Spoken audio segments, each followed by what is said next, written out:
नमस्कार मित्रांनो, सुस्वागतम. घरोघरी मातीच्या चुली या मालिकेच्या आजच्या भागामध्ये ऐश्वर्या मात्र आता खूप छान तयार होते. आता आरशासमोर अगदी बसून ती आपल्या कानातील, आता हातातील बांगड्या, गळ्यामध्ये नेकलेस वगैरे घालत असते आणि आता स्वतःचं रूप आता आरशामध्ये बघून स्वतःकडे बघून हसते आणि स्वतःलाच म्हणते की खरंच ऐश्वर्या, अगं काय कमाल दिसते आज. आज मात्र तू इतकी खुश आहे. दिवाळी आहे ना आज, आणि आज आपल्याकडे इतके दागदागिने आहेत, इतका पैसा आहे आणि ऐश्वर्या खरंच तू खूप लकी आहेत. म्हणून आता ऐश्वर्या स्वतःलाच हे सर्व बोलत असते. आणि त्या रणदिव्यांकडे मात्र काय आहे? काहीच नाही. आज मात्र त्या रणदिव्यांकडे पंती पेटवण्यासुद्धा तेल नसेल. तेव्हा आता इकडे जानकी मात्र आपल्या रांगोळीत आता दिवा लावत असते आणि जानकी आता इतकी सुंदर दिसत असते. दागदागिने नसून सुद्धा तिचं रूप मात्र अगदी खुलून दिसत असतं. तेव्हा आता घरातील सर्वजण एकत्र बसलेले असतात. तर आजी लगेच परत टोमणा मारते. सुमित्राला म्हणते की सुमित्रा, अगं आजपर्यंत आपल्याकडे इतके दागिने होते सोन्याचे, आणि आज मात्र आपल्यावर अशी वेळ आली की जानकीने जे दागिने मोत्याचे बनवलेले आहेत तर ते दागिने आपल्याला घालण्याची वेळ आलेली आहे. तर त्या जानकीने मात्र, अगं सुमित्रा, तुला लंकेची पार्वती बनवले, तुझं वैभव सगळं काही अगदी त्या जानकीमुळेच गेले. आता असं म्हटल्यानंतर ह्या आजीचा मात्र सगळ्यांना आणखीन राग येतो. आता सुमित्राला सुद्धा राग येतो. रागाने ती आता आजीकडे बघत असते आणि जानकी मात्र आता आपल्या दारातील रांगोळी अगदी दिव्यांनी अगदी खुलवत असते. आता मात्र लताबाईला सुद्धा खूप वाईट वाटतं. आजीच्या ह्या बोलण्याचा सगळ्यांना राग येतो. तर सौमित्र लगेच आजीला उत्तर देतो, आजी, अगं भांडणं लावल्याशिवाय तुला दुसरं काही उद्योगच नसतात का? आजी म्हणते की आले, जानकीची वकिली करणारे वकील साहेब तर आले. आता ऋषिकेशला सुद्धा ह्या आजीचा राग येतो. सगळेजण रागाने आजीकडे बघतात. तर अवंतिका सर्वांना आता अगदी ते दिवाळीचं फराळ आहे तर ते अगदी वाढत असते. परंतु आजी मात्र आता लगेच सौमित्रला म्हणते की अरे, कोर्टात सुद्धा न्याय तर मिळतो. अरे इकडे तर ह्या जानकीने इतका मोठा गुन्हा करून सुद्धा तुमच्या कोर्टात काही न्याय निवाडा नाही का? तुमच्या घरात मात्र वेगळाच कायदा आहे. तर तेव्हा आता सगळेजण आजीचं हे बोलणं रागानेच ऐकतात आणि तिच्याकडे रागाने बघतात. परंतु आजीला कोणी काही उत्तर देत नाही. तर इकडे जानकी मस्त आता दिवे लावत असते. तर आता सौमित्र आजीला विचारतो, अगं काय असा गुन्हा केलेला आहे जानकी बहिणीनी? घराचे पेपर्स ती स्वतः देऊन आली का? अगं जिने इतक्या वर्ष या घर सांभाळलं, अगदी या घराला जपलं, त्याचं काय? त्याचा विचार तू का करत नाहीस? या घराला लागणारी ती वाळवी, तुझी पार्टनर ती ऐश्वर्या, तिला घराच्या बाहेर काढलं आणि या घरामध्ये समाधान आणलं, तर त्याचं काय? त्याचा विचार तू करतेस का आजी? तेव्हा आता सौमित्र पुढे म्हणतो की आजी, हे बघ, आज दिवाळी आहे आणि जगात असे कितीतरी लोक आहे की ज्यांच्याकडे सगळं काही आहे परंतु सोबत कोणीही नाही, आणि आपण तर सगळेजण एकत्र आहोत. आपण आपली माणसं इतक्या आनंदाने एकत्र आहोत.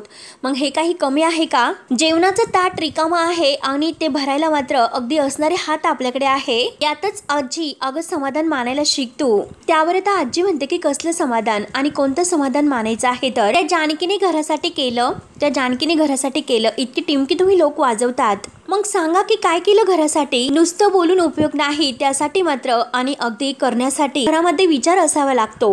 आणि आता मात्र जे काही ते पेपर्स आहे तर ते पेपर्स मात्र त्या ऐश्वर्यावरील रागासाठी तुम्ही त्या अगदी मास्कमॅनला सुद्धा देऊन टाकलेत. अगदी कोणते पेपर्स द्यायचे याचा विचार तरी होता का तुमच्यामध्ये? आणि ती ऐश्वर्या मात्र तिकडे मज्जा करते. अख्खं वैभव ती तिकडे घेऊन गेली. तर तेव्हा आता अवंतिका म्हणते की आजी, अहो ते लुबाडून घेतलेलं वैभव आहे आणि तिला हे सर्व किती दिवस पुरणार आहे? तर महत्वाचं काय आहे? तर आजी, आपण सगळेजण एकत्र आहोत आणि हे बघा, जर आपण असे एकत्र राहिलो तर आपण जे गमावलेलं आहे तर ते पुन्हा कमवू शकतो. तेव्हा आजी म्हणते की वा वा वा, खरंच अवंतिका, छान आहे तुझे विचार. आणि काय ग, कोणी वकील केलं तुला? जेव्हा तेव्हा खोट्या अपेक्षेवरच जगत असतात. तर अवंतिकाला आणखीनच आजीचा राग येतो. तर आणि आजी पुढे म्हणते की तिकडे ती ऐश्वर्या बघा की कसं आनंदात दिवाळी साजरी करते ते. तेव्हा आता अवंतिका विचारते की अहो आजी, तुम्हाला कसं माहिती की तिकडे ती ऐश्वर्या आनंदात दिवाळी साजरी करते म्हणून? तेव्हा आता आजी लगेच बोलून सावरण्याचा प्रयत्न करते. हातामध्ये करंजी घेते आणि अगदी एक घास घेणार, तोच लगेच म्हणते की कडक आहे. आता विषय बदलवण्याचा प्रयत्न करते. सुमित्रा मात्र रागाने आता ह्या आजीकडे पाहत असते. तर जानकी मात्र आता हे सर्व बोलणं ऐकत असते, पण तरी सुद्धा ती स्वतःला शांत ठेवते. त्यानंतर आता ऐश्वर्या इकडे तयारच होत असते. आता बेडवर सगळे दागिन्यांचे बॉक्स पसरवलेले असतात.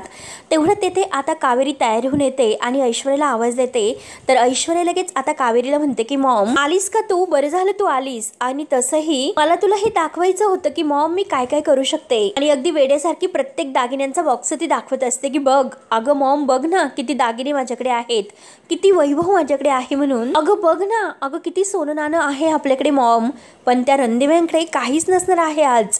आता ऐश्वर्याचा हा बावटपणा बघून मात्र कावेरीला राग येतो. कावेरी रागाने आता ऐश्वर्याकडे बघत असते. ऐश्वर्या हसून पुढे म्हणते की हे बघ अगं मॉम, त्या लोकांनी मला प्रॉब्लेममध्ये आणलं होतं, आज मात्र मी त्यांना कसं अडकवलं बघतच राहा ना तू. तेव्हा कावेरी तिला छान उत्तर देते की अगं हे बघ, तू कितीही त्यांना प्रॉब्लेममध्ये जरी आणले तरी सुद्धा आज तू किती अस्वस्थ आहे तितके ते कधी अस्वस्थ नसणार, ते कायम आनंदी असतात. आणि याचं कारण काय आहे हे तुला माहिती आहे का? अगं तेथे जानकी आहे आणि जानकी मुलगी अशी आहे की कितीही दुःख असलं तरी सुद्धा त्यांच्या चेहऱ्यावरती हसूच फुलवेल. आणि आज सुद्धा मात्र जानकीने तसंच काहीतरी केले असेल आणि मात्र सगळेजण आनंदात असतील. तेव्हा मात्र आता ऐश्वर्या म्हणते की त्या जानकीचे गुणगान गाण्यासाठी तू कधी बंद करणार आहे याची मी आतुरतेने वाट पाहते. तर तेव्हा मात्र आता कावेरी तिला म्हणते की हो, तू प्रत्येक गोष्टीची वाटच बघत राहा, पण एक गोष्ट लक्षात ठेव अगं ऐश्वर्या, त्या जानकीच्या आणि रणदिव्यांच्या घरातील आनंद तू कधीही राहून नाही घेऊ शकत. अगं ते फक्त आणि फक्त मीठ जरी भाकर खाऊन अगदी असतील ना तरी सुद्धा खुश आहे असे दाखवतील. आणि तू तर अशी आहे की तुला कितीही कुबेराचं धन मिळालं तरी सुद्धा तू अशीच अस्वस्थ आणि नाराज राहशील.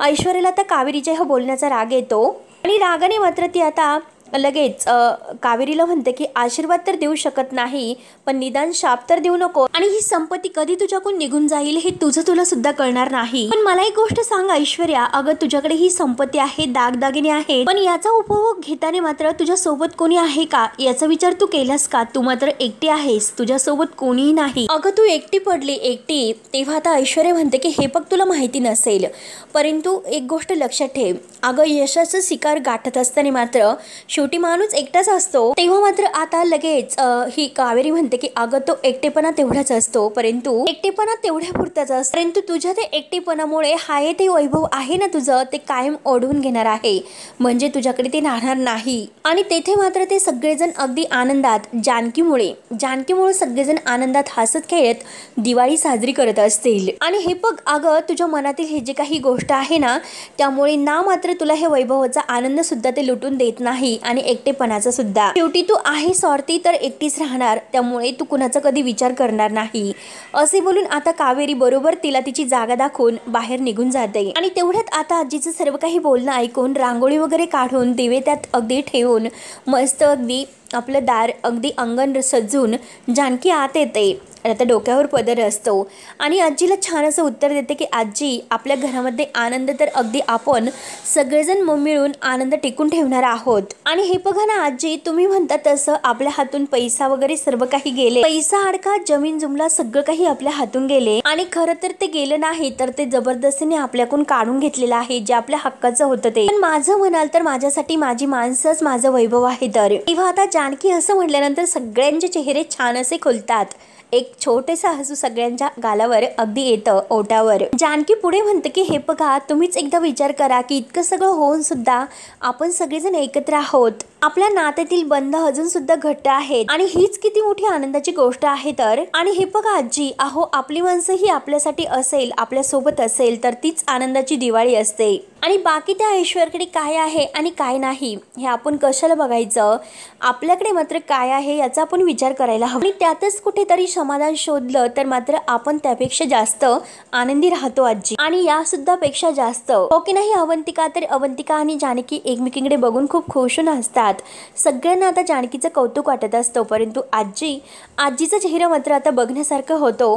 आता जानकी आजीला पुन्हा म्हणते की आजी, तुम्ही या सगळ्याचा एकदा विचार करा, म्हणजे तुम्हाला सुद्धा या सगळ्याचा आनंद उपभोगता येईल. त्यावर आता नानाही जानकीला म्हणतात की जानकी, अगं जाऊन दे, कशाला पालत्या घड्यावर पाणी. त्यांना कितीही समजावले तरी त्यात कुठे काही फरक पडतोस का?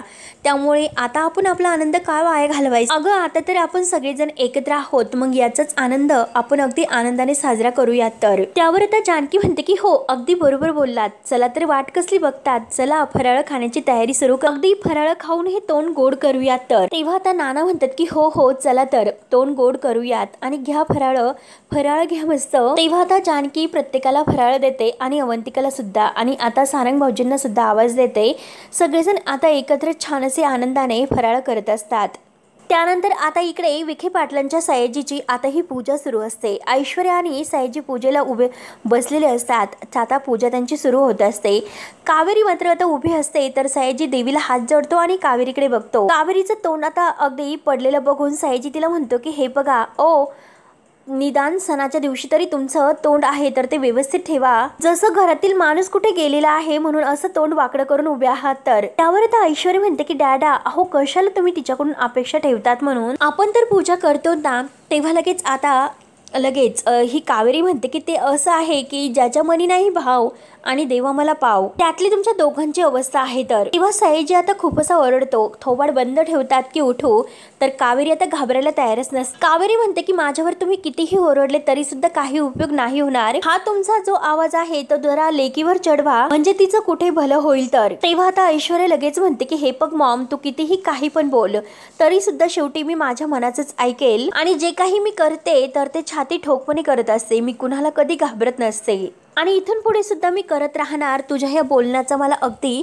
कणभर सुद्धा फरक नाही पडत। तू मात्र तुझं हे लेक्चर आहे तर ते लेक्चर चालू ठेव, तोपर्यंत मात्र मी मस्त दिवाळीचा आनंद घेते आणि मस्त दिवाळी साजरी करते तर। ऐश्वर्या आता लगेच सयाजीला म्हणते की हो की नाही डॅडा, आणि चला डॅडा तुम्हाला हॅपी दिवाळी, म्हणून दोघे आता अगदी कावेरी समोर एकमेकांच्या मिठीत येतात आणि एकमेकांना हॅपी दिवाळी असं बोलतात। आणि आता तोऱ्यातच ऐश्वर्या उठते आणि कावेरीला अगदी रागानेच म्हणते की तुला सुद्धा हॅपी दिवाळी आणि तोऱ्यात बाहेर निघून जाते। त्यानंतर कावेरी आता सयाजी शेजारी बसून आता लक्ष्मीला हात जोडते आणि अगदी प्रार्थना करते। तर आता इकडे रणदिव्यांच्या घरामध्ये आपल्याला असं बघायला मिळते की जानकी आपल्या रूममध्ये आता एकटीच आजीच्या बोलण्याचा सगळा विचार करत असते। जानकीचा चेहरा मात्र थोडासा पडलेला असतो आणि तेवढ्यात तेथे ऋषिकेश येतो। ऋषिकेश आपल्या जानकीला नाराज बघतो। ऋषिकेश जानकीला विचारतो की जानकी काय झालं, अगं आजीच्या बोलण्याचं तुला वाईट वाटले का? त्यावर आता जानकी म्हणते की नाही हो, इतक्या वर्षांची सवय झाली, मग त्यांच्या बोलण्याचं काय असं वाईट वाटायचं बरं। तेव्हा आता जानकी परत म्हणते की अहो असे किती दिवस आपण आपल्याच माणसांना असं खोट्यात ठेवायचं म्हणून। आणि हे बघा ऋषिकेश, अहो मला राहून राहून भीती वाटते की आपल्यामुळेच आपल्या घरातील रस्त्यावर तर नाही येणार। तेव्हा आता ऋषिकेश म्हणतो की जानकी अगं असं काही होणार नाही, आणि मला एक गोष्ट सांग बरं, केव्हापासून तू असा निगेटिव्ह विचार करायला सुरुवात केली बरं? मात्र वाट आता अगदी धुसर होते, तेव्हा मात्र आपण ठरलेल्या ठिकाणी अगदी व्यवस्थित पोहोचू की नाही याची भीती वाटते। त्यावर तर ऋषिकेश म्हणतो की या वाटेवर मात्र जानकी तू एकटी नाहीच, काय मी तुझ्या सोबत असेल। आणि हे बघ वाट कितीही अगदी धोक्याची जरी असली आणि कितीही त्यात खड्डे असले, कितीही काटे जरी असले ना, तरी सुद्धा आपण त्यातून वाट मी तुझ्या हाताला धरून शोधून काढेल आणि जेथे आपल्याला पोहोचायचं आहे तर तेथे आपण पोहोचू। आणि जानकी एक गोष्ट लक्षात घे की या घराची खरी लक्ष्मी तू आहेस आणि मला पूर्ण खात्री आहे की आपल्या घराचं गेलेलं हे वैभव माझी खरी लक्ष्मी जानकी तू मिळून देशील, म्हणून किती काही झालं तरी तू आमच्या डोक्यावरील छप्पर नाही हलवून देणार। तेव्हा मात्र आता ऋषिकेशचा आपल्या बायकोवर इतका विश्वास असतो तर जानकी लगेच खुश होते। जानकी घट्ट अशी मिठी ऋषिकेशला मारते आणि खुश होत ऋषिकेशला म्हणते की तुमचा माझ्यावरचा हा जो विश्वास आहे तर बाद झालं, आता मात्र वाट कितीही अशी धुसर असली तरी सुद्धा तुमच्या सोबतीने आणि तुमच्या डोळ्यांनी मी ती काढेलच। आणि हे बघा ऋषिकेश, आपण ज्या वाटेवर आहोत त्या वाटेवर कधीही आपण कुणाचं वाईट केलेलं नाही, तर त्यामुळे आपल्या बाबतीत सुद्धा कधीही वाईट होणार नाही याची मात्र आपण पुरेपूर काळजी घेऊ आणि त्याची खात्री सुद्धा आहे मला। आता मात्र मी एकटी नाही तर आपल्या दोघांनी मिळून मात्र या घरातील सुख परत आणायचं आहे तर। आणि दोघे आता एकमेकांच्या हातामध्ये हात देतात आणि अगदी एकमेकांच्या मिठीमध्ये येतात। त्यानंतर आता इकडे ऐश्वर्या अगदी ताटामध्ये सगळे काही दिवे आता ते पेटते दिवे घेऊन बाहेर येते आणि प्रत्येक ठिकाणी आता ती पंत्या आता ठेवत असते। आता एका साईडने पंत्या ठेवल्यानंतर आता ती ऐश्वर्या दुसऱ्या ठिकाणी पंत्या ठेवायला जाणार, तोच लगेच तिचा मागचा पदर आहे तर तो मात्र पंतीवर पडतो आणि तो पदर पेट घेतो। तेव्हा ऐश्वर्या बघते तर काय पदर पेटलेला असतो। ऐश्वर्या खूपच घाबरते, अगदी जोरजोराने आवाज देते की डॅडा डॅडा, अहो डॅडा पटकन बाहेर या, आग लागली, मॉम मॉम लवकर बाहेर या, म्हणून ऐश्वर्या पूर्णपणे आता घाबरी झालेली असते आणि जोरजोराने आवाज देत असते। तेवढ्यात मात्र आता कोणी बाहेर येत नाही तर ऐश्वर्याला आणखीन टेन्शन येते। ऐश्वर्या म्हणते की हे बाहेर काय येत नसते, आता मात्र मलाच काहीतरी करावे लागेल, म्हणून मात्र समोर जी काही बादली आहे ती पाण्याने भरलेली असते तर ती बादली आता उचलून घेते आणि आपल्याच अंगावर पूर्ण ते पाणी टाकून ती आता ती आग कसतरी विझवते। आणि तेवढ्यात धावतच आता सयाजीराव आयशू करत बाहेर येतो तर कावेरी सुद्धा असते। तर सयाजी विचारतो की आयशू, अगं आयशू काय झालं बेटा, ठीक आहेस ना तू? तेव्हा आता ऐश्वर्या त्या दोघांवरच ओरडते, कुठे होता तुम्ही? तेव्हाची मी तुम्हाला आवाज देते आणि तुम्हाला माहिती आहे आहे की माझ्या साडीला आग लागली होती, मरता मरता मी वाचले. आणि हे ऐकल्यानंतर मात्र आता कावेरी आणि सयाजीला खूप मोठा धक्का बसतो. तर सयाजी म्हणतो की पोरी खरंच अगं तुझा आवाज आजपर्यंत ऐकूच आला नाही, तुला काही झाले तर नाही ना. तेव्हा ऐश्वर्या रागानेच म्हणते की हो मला आत्ता तर काही झाले नाही आणि हे सगळं काही होतं ना ते सगळं काही या हिच्यामुळे होते. म्हणून कावेरीकडे बोट करते आणि म्हणते की हीच मला सतत काही शिव्या शाप देत असते आणि त्यामुळेच मात्र हे सर्व घडत आहे. तर आता तिला कावेरीला म्हणते की हो झाले असेल तुझ्या मनाचं समाधान, झाले ना, मनाला शांती मिळाली ना तुझ्या, आणि नाही मेले नाही तर मी जिवंत आहे, जिवंत. आज मात्र तुझ्यामुळे माझ्या साडीला आग लागली तर पुढे जाऊन जर माझ्या जीवावर काही बेतलं तर मात्र मी तुला नाही सोडणार, ही गोष्ट लक्षात ठेव. आणि मी हे सर्व विसरून जाईल की तू माझी आई आहे म्हणून. त्यानंतर आता इकडे रणदिव्यांच्या घरामध्ये सगळेजण आनंदी असतात आणि सगळेजण एकत्र फुलवाजा फटाके वगैरे सगळं काही वाजवत असतात. जानकी सगळं कुटुंब इतकं जानकी बरोबर खुश असतं.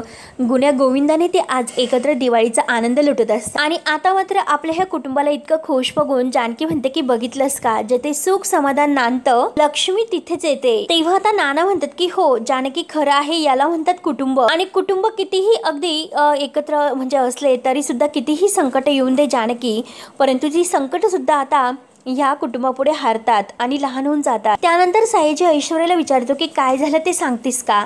तर ऐश्वर्या म्हणते की काय सांगू. ऐश्वर्या तर खूपच भडकलेली असते. कावेरीकडे हात करत म्हणते ही बाई मला शाप देते आणि बघ ना तो पदर घेते आणि दाखवते की बघ बघ माझ्या साडीला आग लागली, आज मात्र मी मेले असते. तेव्हा सयाजी कावेरीवर ओरडतो की अगोदरच मात्र त्या रणदिव्यांच्या पोरामुळे डोक्याला ताप होऊन बसलेला आहे तर, आणि त्यात म्हणजे तुम्ही सुद्धा ह्या पोरीच्या वाईटावर टपलात. तेव्हा कावेरी बिचारी रडत असते आणि ती म्हणते की काय बोलतात, अहो मी स्वतःच माझ्या मुलीच्या वाईटावर टपेल का. अहो माणसाची जी काही वाईट कर्म असतात तर ती कधीही पाठ सोडत नसतात आणि हिच्या साडीला आज आग लागली तर ती माझ्यामुळे नाही तर हिच्या कर्मामुळे. म्हणून कावेरी ऐश्वर्याकडे हात करत हे सर्व बोलत असते. तर ऐश्वर्याला आणखीनच राग येतो. तेव्हा मात्र आता सयाजीला राग येतो. सयाजी लगेच आता या कावेरीला मारण्यासाठी हात वर उचलतो. ऐश्वर्या मात्र हात धरते आणि म्हणते की डॅडा हो हिच्याशी बोलून काय उपयोग आहे. तर त्या जानकीने मात्र मला अगदी घरातून फरफटत बाहेर काढले तरी सुद्धा मात्र ह्या माझ्या आईला त्याच बाईचा पुळका आहे आणि तिचीच काळजी आहे. तर तेव्हा मात्र आता सयाजी म्हणतं की हो हिला तर दुसऱ्यांचाच पुळका आहे, बाकी हिला काय येतं, काही नाही. कावेरी म्हणते की हे बघा तुम्हाला जे काही बोलायचं असेल ते तुम्ही बोला, परंतु मला एक गोष्ट सांगा, आपली पोरगी कधीच काही चुकलेली नाही का. प्रत्येक वेळेला हीच त्यांच्यावर वार करते आणि त्यांना त्रास देण्याचा प्रयत्न करते. मग कधीतरी आपल्या पोरीने मात्र अगदी नमतं घेऊन त्यांना समजून घ्यायला नको का. तेव्हा लगेच आता हा सयाजी म्हणत असतो की हो आता मात्र ते जर अंगावर आल्यानंतर पलटवार करणार असतील, आणि एकदा मी तुम्हाला सांगतो की आमच्या विषयावर पडायचं नाही, आमच्या मध्ये सुद्धा तुम्ही पडू नका. एक नाही 1000 वेळा मी तुम्हाला हे सांगितले. आज मात्र तुमच्यामुळे माझ्या पोरीच्या अगदी साडीला आग लागली आहे तर, आणि तिला जर काही कमी जास्त झाले असतील तर मग काय केलं असतं. आणि त्या जानकीचं तुम्हाला इतका पुळका येत असतो तर कधीतरी आपल्या सुद्धा पोरीचा विचार करा. त्यावर आता ऐश्वर्या म्हणते की डॅडा अहो तुम्ही कशाला हिच्याकडून अपेक्षा करतात, ही कोणतीही अपेक्षा पूर्ण करणार नाही. अहो मुळातच हिने माझ्याबद्दल विचार करायला, एक आई म्हणून हिला माझ्याबद्दल काळजी वाटायला नको का. माझ्यासाठी हिला प्रेम सुद्धा नाही, परंतु हिची सगळी काही काळजी आणि हिचं सगळं काही प्रेम त्या जानकीसाठी उतू जात असतं. हे बरोबर आहे ना. तरी सुद्धा आता कावेरी अगदी प्रेमाने ऐश्वर्याच्या चेहऱ्यावर हात फिरवायला जाते, परंतु तरी सुद्धा ही ऐश्वर्या रागाने तिचा हात झिडकारते. कावेरी रडतच म्हणते की ऐश्वर्या का तू माझ्याबद्दल इतका मोठा गैरसमज करून घेतला, आणि तसंही मी तुला कायम हेच सांगत आले लहानपणापासून, तरी सुद्धा तू माझं काही ऐकून न घेता तू फक्त मनाचंच करत राहिली. तरी सुद्धा आज मी तुला सांगते की अगं दुसऱ्याचं वाईट करताना मात्र तुझ्या डोक्यामध्ये जे काही अगदी भले विचार येत असतात, एखादा तरी असा विचार तुझ्या डोक्यामध्ये येऊन दे ग बाळा. तर ऐश्वर्या लगेच आता कावेरीवर धावून जाते. बाळा वगैरे मला म्हणायचं नाही, मी काही तुझी बाळ वगैरे नाही. आणि एक गोष्ट लक्षात ठेव, मी कायम नेहमी माझ्या भल्याचाच विचार करत असते, आणि हे मात्र तुला तुझ्या उघड्या डोळ्यांनी बघायचं नाही आणि तुला मान्य सुद्धा करायचे नाही. म्हणून त्यावर आता कावेरी म्हणते की ठीक आहे, तुला जसे वाटत असेल तसे समज, कारण तुझ्या समोर माझे हात टेकलेले आहेत. आणि या सगळ्याचा एकदा विचार कर आणि मला खरं खरं सांग, अगं जेव्हा जेव्हा तू जानकीच्या वाईटाचा विचार केला होतास, जेव्हा जेव्हा तू बदला घेण्याचा प्रयत्न केला, तेव्हा मात्र अगदी तुझी चिडचिड होत होते आणि तुझं कोणत्याही गोष्टीमध्ये लक्ष लागत नव्हते.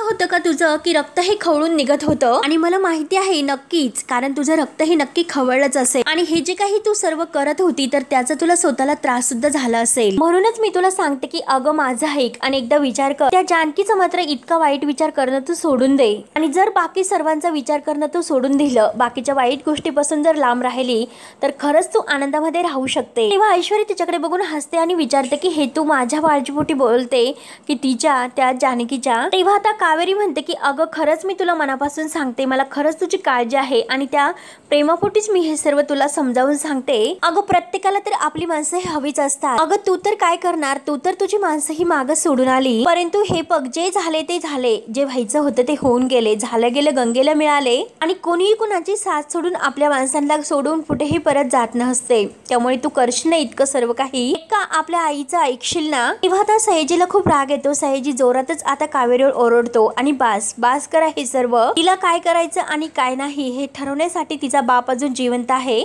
तुला काही सांगण्याची गरज नाही. तर त्यामुळे तू आत्ताच्या आत्ता गपगुमाने आत जायचं, पोरीला काही सांगण्याची गरज नाही आणि शांत राहायचं.